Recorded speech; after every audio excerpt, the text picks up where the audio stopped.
साक्षात भगवान देख लो, सफेद कपड़ों में इंसान देख लो। कौन कहता है धरती पर खुदा देखा नहीं, कोरोना वॉरियर्स में भगवान देख लो।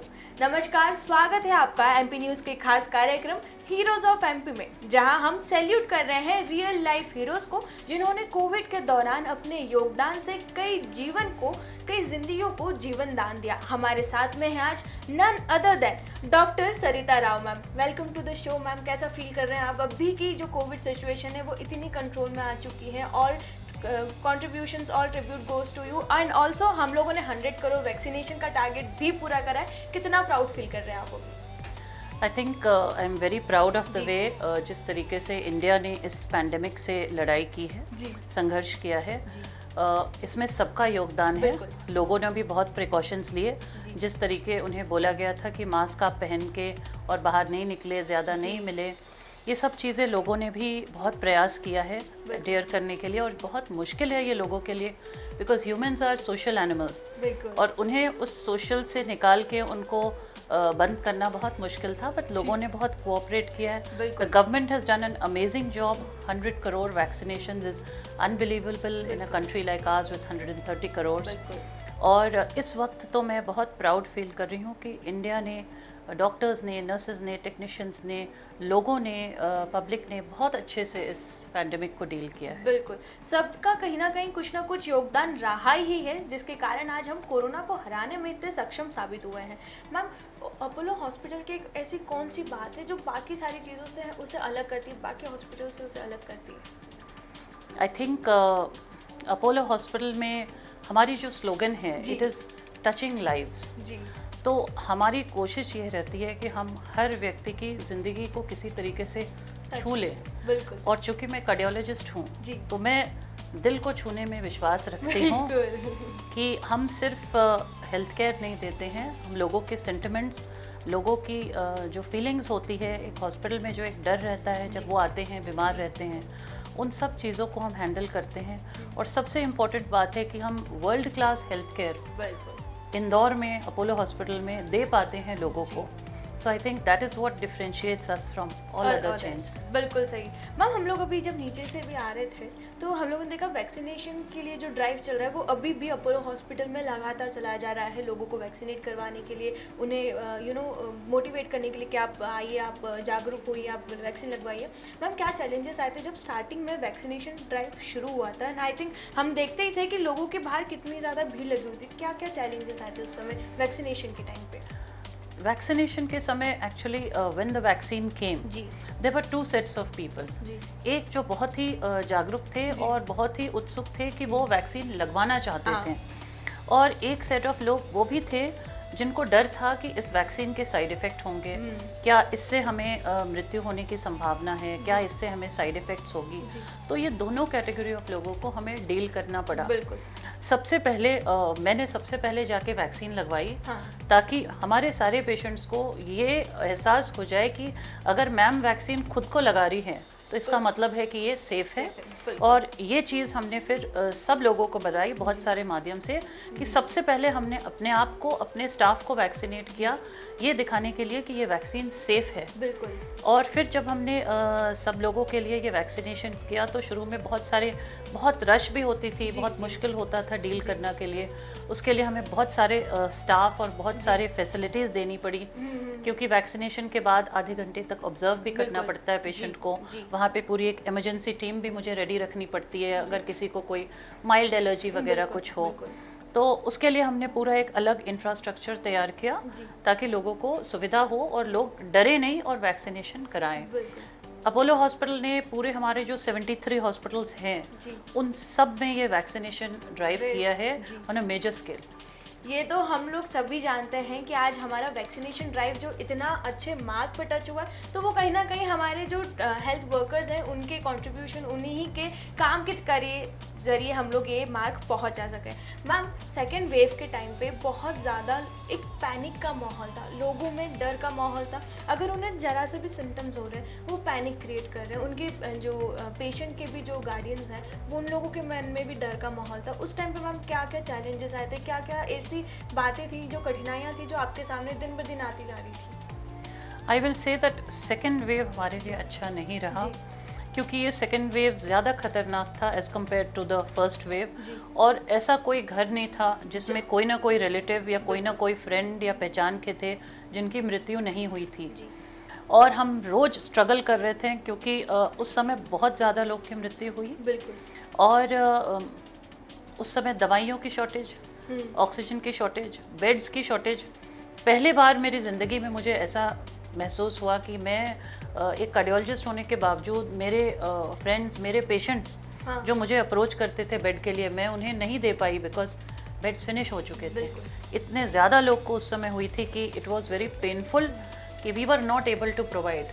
तो जहाँ तक हम कोशिश कर सकते थे हमने पूरी कोशिश की, but it was a very difficult challenging situation, क्योंकि जितने लोग बीमार थे उससे कम हमें इंफ्रास्ट्रक्चर था। जी जी जी। So it was ये एक बहुत बड़ा चैलेंज हमारे हेल्थ वर्कर्स के सामने आया था, हमारे डॉक्टर्स के सामने आया था, क्योंकि जो फैसिलिटीज़ थी वो तो थी ही हमारे पास में, लेकिन उसके बावजूद भी पेशेंट्स की संख्या इतनी ज़्यादा थी कि कहीं ना कहीं एक चैलेंज वो दिन ब दिन बढ़ता ही जा रहा था। मैम, कुछ दर्शकों के सवाल आते हैं हमारे पास में, जिसमें से दिव्या जी का एक सवाल आया है कि उन्हें स्किन एलर्जी है एंड फर्स्ट डोज उनका हो चुका है, लेकिन सेकेंड डोज अभी उन्हें लेना बाकी है एंड शी इज़ फियरिंग कि अगर अभी वो सेकेंड डोज लेती हैं तो उन्हें स्किन एलर्जी उनकी बढ़ ना जाए। तो कितना इसके लिए डरने की बिल्कुल ही ज़रूरत नहीं है, because this vaccine is safe. और जब आपको पहले डोज में कोई ऐसा रिएक्शंस नहीं हुआ है तो उम्मीद है कि दूसरे डोज में भी नहीं होगी। स्किन एलर्जी एक माइनर सी प्रॉब्लम है जिसे हम बहुत आसानी से ट्रीट कर सकते हैं दवाइयों के माध्यम से और कुछ रेस्ट्रिक्शंस के माध्यम से। तो डरने की बिल्कुल ज़रूरत नहीं है, वैक्सीन सेफ है, आप बिल्कुल लगाइए। बिल्कुल। तो वैक्सीन ना लगवाने के जितने भी बहाने हैं ना, वो अब काम नहीं करने वाले हैं, क्योंकि फर्स्ट एंड सेकेंड दोनों ही बहुत ही इफेक्टिव साबित हुए हैं आपकी किसी भी प्रॉब्लम को ये सॉल्व करने के लिए। ऐसा ही एक और सवाल हमारे पास में आया है मैम मोहित जी का। उन्हें हार्ट रिलेटेड कुछ प्रॉब्लम है, कुछ उन्हें इश्यूज़ हैं, तो वो डर रहे हैं कि क्या मुझे कोरोना से अगर थर्ड वेव आती है या कुछ और भी, तो कितने चांसेस है कि वो उससे अफेक्ट हो सकते हैं या इन्फेक्ट हो सके, क्योंकि वो अभी भी अपने वर्क पे लौटे नहीं है, वो वर्क फ्रॉम होम ही कर रहे हैं इस डर से कि उन्हें कोविड पॉजिटिव ना हो जाए। तो मैम, ये अभी के टाइम में कितना रिलेवेंट है, कितना सच है इस बात में? सबसे इम्पोर्टेंट चीज़ है कि Covid is at a low right now, तो बहुत कम केसेस हम अभी देख रहे हैं। तो इस वक्त वर्क पे जाने के लिए काफ़ी सेफ हम मान रहे हैं, और इसीलिए आप देखेंगे कि स्कूल्स, ऑफिसेज, गवर्नमेंट सेक्टर सब खुल गए हैं। So covid is at a very low situation. रहा सवाल हार्ट का, जिन पेशेंट्स को प्री एग्जिस्टिंग हार्ट डिजीज़ है उन लोगों के लिए कोविड ज़्यादा खतरनाक है, ये बात सच है। क्योंकि शरीर में अगर कोई भी कोमॉर्बिडिटी है, जैसे कि डायबिटीज़ है, हार्ट डिजीज़ है, हाइपरटेंशन, इन लोगों को कोविड होने से उनकी प्रोग्नोसिस थोड़ी सी वर्स होती है। दूसरी चीज़ है कि जिनको कोविड होता है, कई बार हमने ये भी देखा है कि Covid is a prothrombotic disease, और उसके वजह से कई लोगों को हार्ट अटैक्स होती है कोविड के, जब रिकवर करते हैं तब भी। बट ज़िंदगी हमेशा डर के तो नहीं जी सकते हैं, प्रिकॉशंस लें और काम करें। बिल्कुल। डर के अगर हमारे कोरोना वॉरियर्स अगर डर जाते तो शायद आज हम लोग कोरोना को हराने में सक्षम होते ही नहीं। ये तो फ्रंट फुट पर रहकर इन्होंने काम किया है, हम तो फिर भी हमारे घरों में बंद थे। तो कोविड अभी कम हुआ है, हमें उससे डरना नहीं है, हमें उसे भगाना है। और कोविड प्रोटोकॉल्स जैसे कि मास्क पहनना, अपने हाथों को बार बार धोना, सोशल डिस्टेंसिंग को फॉलो करना, इसको अगर नियमित तौर पे हम फॉलो करेंगे तो चांसेस है, बहुत ज़्यादा चांसेस है कि हम कहीं ना कहीं सेफ हैं इन सारी चीज़ों से। मैम, एक हेल्दी हार्ट की डेफिनेशन क्या होती है, कैसे हम एक हेल्दी हार्ट को मेंटेन कर सकते हैं? So healthy heart is something जो हम हमेशा हर ईयर वर्ल्ड हार्ट डे पे भी सब लोगों को प्रोत्साहित करते हैं कि आप अपने हार्ट का ध्यान रखिए। हार्ट को ध्यान रखने के लिए अगर पिसे सिंपल फॉर्मूला कि अगर आप 80 साल तक जीना चाहते हैं और बिल्कुल फिट जीना चाहते हैं, तो आप formula of 80 that is ABCDE को अपनाएं। A यानी कि आपकी जो एब्डोमिनल गर्थ है उसको 80 सेंटीमीटर से कम रखें, यानी कि मोटापा नहीं आना चाहिए। B यानी कि आपका जो ब्लड शुगर है, जो फास्टिंग ब्लड शुगर है, उसे 80 के आसपास रखें, यानी कि डायबिटिक पेशेंट्स अपने शुगर कंट्रोल रखें। बिल्कुल। C यानी कि आपका जो कोलेस्ट्रॉल है, जो खराब कोलेस्ट्रॉल है जिससे हार्ट अटैक होती है, उसे LDL कोलेस्ट्रॉल कहते हैं, उसे आप 80 से नीचे रखें। D यानी कि आपकी डाइट, कोशिश करें कि जब भी खाना खाएं तो कैलोरिक वैल्यू ऑफ फूड 80 ग्राम से कम हो। E यानी कि एक्सरसाइज, कोशिश करें कि जब भी आप एक्सरसाइज करें, कोशिश करें रोज़ कम से कम आप 30 मिनट्स एक्सरसाइज करें। नहीं कर सकते हैं ना, तो हफ्ते में कम से कम 80 मिनट एक्सरसाइज करें। So this is a very simple formula we say कि हार्ट को हेल्दी रखने के लिए खान पान पे ध्यान दें, fruits, green vegetables, regular exercise, no to smoking, control your blood sugar levels, control your blood pressure and you will remain fit and fine. बिल्कुल, एक हेल्दी लाइफ के लिए सबसे ज़्यादा ज़रूरी होती है एक्सरसाइजेस एंड एक healthy diet.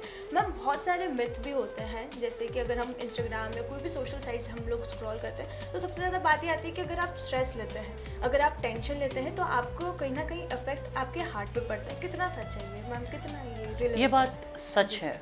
Because in today's day and age what we are seeing, there is a strive for success in the younger population. और आजकल आपने सुना होगा कि 20 साल के लड़के को हार्ट अटैक हो गया, 24 साल के लड़के को हार्ट अटैक हो गया। तो इसमें जेनेटिक्स का रोल तो है ही, उसके साथ साथ जो स्ट्रेस लेवल यंगर जनरेशन पे आजकल है, the pressure to perform, the huge level of stress which they face every day, peer pressure, इन सब चीज़ों का भी बहुत बड़ा रोल है। तो अपने आप को डिस्ट्रेस करने के लिए हर व्यक्ति को एवरी डे कम से कम हाफ टू 1 आवर अपने लिए निकालना है इन activities like either meditation, or age old yoga, exercise, कोई हॉबी जो उसके डिस्ट्रेस करे। ये सारी चीज़ें करना बहुत ज़रूरी है because stress is a major factor of heart attacks. बिल्कुल, जब सेकेंड वेव आया था तब हम सब ने योगा, ब्रीदिंग एक्सरसाइज को काफ़ी ज़्यादा एक बढ़ावा दिया गया था, लोग फॉलो भी कर रहे थे, और अब हम देख रहे हैं तो वो कहीं ना कहीं घटता जा रहा है। तो जो हमारी पुरानी संस्कृति चली आ रही है उसे ना छोड़े, योगा आज भी काफ़ी ज़्यादा इफेक्टिव है। मैम कितना ये इस बात में आपका मानना है? मैं मानती हूँ कि yoga is one of the best forms of exercise और ये हमारे कल्चर में है जी, और बहुत ही अच्छी चीज़ है। आप कोई भी फॉर्म ऑफ एक्सरसाइज जो आप प्रेफर करें वो करते रहें। अगर योगा कर रहे हैं तो बहुत अच्छी बात है, अगर साइकिलिंग प्रेफर करते हैं तो वो भी करें, अगर वॉकिंग कर रहे हैं, मैराथनर है वो भी करें, बट किसी न किसी फॉर्म में एक्सरसाइज ज़रूर करें क्योंकि इसके बेनिफिट्स प्रूवन है for the heart and for the whole body as such. बिल्कुल मैम, जब कोविड काल चल रहा था, जब आप उस टाइम पे आप काम कर रहे थे, तो ऐसा कितने चैलेंजेस आपके सामने आए थे और कितनी लोगों की टीम बनी हुई थी? आई एम श्योर आप भी रात रात भर जगे होंगे, तो कितना वो टाइम पीरियड था आपका? It was a very difficult period you will say because जब कोविड आया था उसमें मल्टीपल चैलेंजेस है। डॉक्टर्स लगातार अपने घर से बाहर जाके कोविड पेशेंट्स को हम डील कर रहे थे और उस समय कहीं ना कहीं हर व्यक्ति के मन में ये भी बात आता है कि मेरे भी घर में बुजुर्ग लोग हैं, बिल्कुल मेरे के भी घर में छोटे बच्चे हैं। और जब भी हम जाते हैं हॉस्पिटल और कोविड पेशेंट्स को डील करते हैं then there is a chance कि आपको भी कोविड हो सकती है। बट जब भी आप ये वाइट कोट जब हम पहनते हैं, जब हम हिपोक्रेटिक ओथ लेते हैं, तो it is to serve people. तो सेवा सबसे बड़ा धर्म है और इसे हमें निभाना है। और इस कोविड पैंडेमिक के वक्त में doctors as warriors they have come in front and they have played their role perfectly. बिल्कुल, तो वो करना ही है। हमारे हॉस्पिटल में मेरे ख्याल से बहुत सारे मेरे स्टाफ, मेरे डॉक्टर्स कोविड से पीड़ित हुए और वी आर लकी कि हम अपने सारे डॉक्टर्स, सारे स्टाफ को बचा पाएँ, किसी की ऐसी मृत्यु नहीं हुई। We were able to save most of them. So but this is part of our challenge. आपको कभी डर नहीं लगा कि मैं कोविड पॉजिटिव हो? बहुत बार जी। तो जब भी हम बीमार होते हैं, जब भी खांसी आती, सर्दी आती, फीवर आता, अनयूजुअल काइंड ऑफ थकान होती थी, तो हमें भी भेजा जाता था कि आप टेस्ट कराइए कहीं आपको है, बिकॉज हमारे आसपास सबको हो रहा था। बिल्कुल। बट द क्वेश्चन इज़ कि मेरे कैथ लैब में भी स्टाफ को हो गया, मेरे ओपीडी में भी आप जितने स्टाफ देख रहे हैं उन्हें हुआ, आईसीयू में भी बहुत स्टाफ को हुआ पेशेंट केयर करते समय, और कहीं ना कहीं हमें भी डर था कि हमें होगा। तो जब भी हम बीमार होते थे हमारी टेस्ट होती, बट आप देखिए कि ऊपर वाले की कितनी कृपा है कि हर बार टेस्ट नेगेटिव आई। क्या बात है! ये हमारे जो कोरोना वॉरियर्स हैं उनको हम मतलब वो हमसे ज़्यादा कुछ तो मांग नहीं रहे, बस हमसे इतना ही उन्हें चाहते हैं कि हम कोविड जो प्रोटोकॉल्स हैं उनको फॉलो करें, ताकि ऐसे चैलेंजेस वापस हमारे वॉरियर्स के सामने ना आए जहाँ हम लोग भी लॉकडाउन हो और उनके सामने ऐसी स्थिति आए जहाँ वो किसी को जीवन दान करना चाहते हो लेकिन उनके सामने ढेरों सारी कठिनाइयों का उनको सामना करना पड़े। मैम, एक लास्ट मैसेज जो आप हमारे दर्शकों को देना चाहें? सो आई विल लाइक टू से कि ये पैंडेमिक इस वक्त तो इंदौर में खास करके बहुत ही लो लेवल्स पे है, बट दुनिया में कई सारे जगह पे लोग इससे अभी भी लड़ रहे हैं। तो ये पैंडेमिक अभी ख़त्म नहीं हुई है। आप अपने प्रोटोकॉल्स फॉलो करें। याद रखें कि घर से निकले तो मास्क पहन के निकलें, हाथ हमेशा रेगुलरली हैंड वॉश करें and that also for minimum of 30 seconds.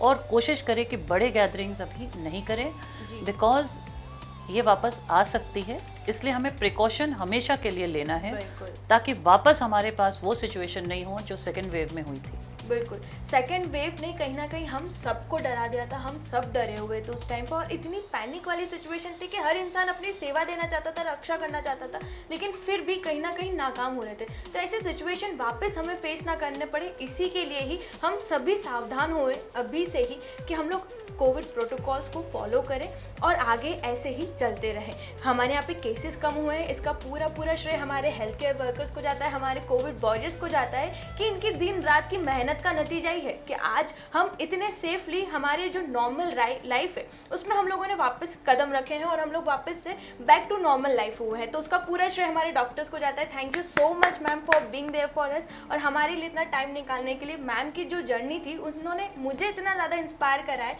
कि मैम अब तो मैं भी चाहती हूँ कि मुझे जब भी मौका मिले तो मैं भी सेवा के लिए आऊँ, मैं भी यहाँ पे आऊँ, कुछ ना कुछ जो भी कर सकती हूँ मैं मेरे बल से मैं वो करूँ। और हमारे डॉक्टर्स को थैंक यू बोलना कभी भी ना भूलें।